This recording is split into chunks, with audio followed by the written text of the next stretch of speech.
আসসালামু আলাইকুম চাচা, কেমন আছেন? আমি তো একটু বাইরে যাচ্ছি চাচা।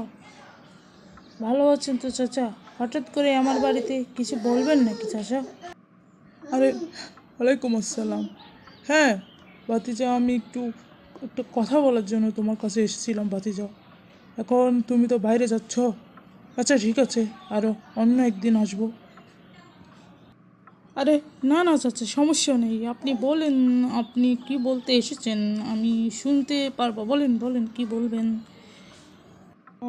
তুমি যেহেতু বলছো তোমার কাছে সময় আছে, তাহলে বলছি। ভাতিজা, আমি কিছু টাকার জন্য এসেছি ভাতিজা। তুমি তো জানোই আমি একটা জমি কেনার ব্যাপারে কথা বলছিলাম। ওখানে মনে করো আমি 2.5 লাখ টাকার মতো দিয়েছি, এখনও 50,000 টাকার মতো লাগবে। এখন তোমার কাছে এসেছি ভাতিজা, আমাকে যদি দিতে ভালো হতো।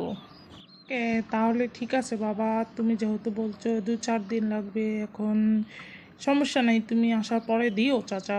চাচাই অপেক্ষায় আছি, 4-5 দিন পরে আসবো। ভালো থেকো, চলে যাচ্ছি।